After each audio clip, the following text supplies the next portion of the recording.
We tend to think of a confession as the ultimate proof of guilt, the smoking gun. But what happens when the confession itself is the crime? Today, we're diving deep into the psychology of police interrogations and how intense pressure can actually make an innocent person admit to something they never, ever did. Just for a second, picture it. You're in a small room, no windows. The air is thick, you are exhausted, you're scared, and you are under an insane amount of pressure. Across from you, detectives are absolutely convinced you're guilty, and they are not going to stop until you say so. Now, this isn't some scene from a movie. It's a real environment, carefully designed to break a person's will. And that brings us to the question that seems to defy all logic, right? Why would anyone confess to something they didn't do? It sounds impossible, but it happens way more often than you'd think. And the reasons why are buried deep in psychology and police procedure.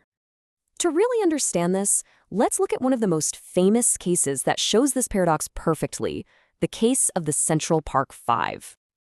So, it's 1989. A horrific crime shocks New York City, and the police zero in on 5 teenagers. And we're talking about kids here, just 14 to 16 years old. They were pulled into interrogations that lasted for up to 30 straight hours. And get this, there was zero physical or DNA evidence linking any of them to the crime. And yet, every single one of them gave a detailed confession on camera.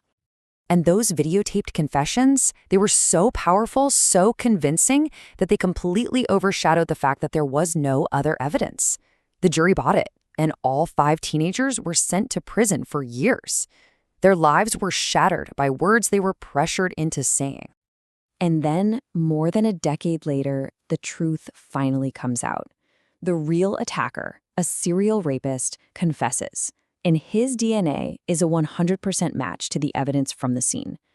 The 5 men, who became known as the Exonerated Five, were finally set free. So the big question is, how could the system get it so incredibly wrong? Well, to understand that, we need to go inside the interrogation room and look at the psychological machine that's literally designed to produce confessions. And in North America, the most common method is called the Reid technique. Now, the Reid technique is not some casual chat. It's a highly structured, 9-step process, and it starts with one crucial assumption. The suspect is guilty. So it's not about finding out if you did it. It's about getting you to admit how you did it. The whole thing is an accusatorial pressure cooker with one goal and one goal only: get the confession. The Reid technique basically perfects the good cop, bad cop routine. On one side, you have maximization. That's the bad cop. They create fear, they make you feel hopeless, and they often lie about evidence, saying things like, "We have your fingerprints." Then in comes the good cop with minimization. They offer a way out, downplaying the crime, offering sympathy, and suggesting that, hey, just confessing is the best thing for you. So, how does a technique that's so effective at getting confessions go so wrong? Well, its greatest strength is also its biggest weakness. And here's the wild part. In this system, being innocent can actually be a risk factor. You see, innocent people are more likely to waive their rights to a lawyer because they think, I'm innocent, the truth will protect me. And that makes them incredibly vulnerable to these tactics. The entire system is built on this idea that investigators are human lie detectors. They're trained to look for these so-called guilt cues, things like avoiding eye contact, crossing your arms, even being overly polite. All of these are flagged as signs that you're lying. I mean, just look at the people in these photos. You can see the stress, the fear, the defensive body language. It's exactly how you'd expect anyone to react under that kind of intense pressure, right? So, based on what you see here, and based on those official cues, can you tell who's telling the truth and who isn't? Well, the truth is, it's a trick question, because decades of research have shown that these so-called cues are basically junk science. They're no better than flipping a coin for spotting a lie. Innocent people get nervous, and guilty people can stay cool as a cucumber. This is the first huge crack in the system. The second crack is something called investigator bias. Because the Reid technique starts by assuming guilt, the detective walks in already believing they have their guy. So they start interpreting everything, a nervous tic, a forgotten detail, as more proof of guilt. It's like confirmation bias on steroids, and it just pushes them to use even more pressure. All this pressure leads to 2 types of false confessions. The first is called coerced compliant. This is probably what happened to the Central Park Five. You know you're innocent, but the interrogation is so long, so stressful, so unbearable that confessing feels like the only way to make it stop. It's a short-term decision to escape an impossible situation. But the second type is honestly even more disturbing. It's called coerced internalized. This is where the pressure is so intense, the suggestions from police are so powerful, and the person is so exhausted that their own memory becomes corrupted. They literally start to believe that they might have actually committed the crime. And this is the human cost of that. You're looking at Brendan Dassey, whose case was featured in Making a Murderer. He was 16, had a low IQ, and was questioned for hours without a parent or lawyer present.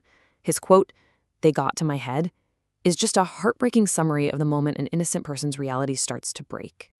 This whole idea of memory being fragile was also at the heart of the Amanda Knox case.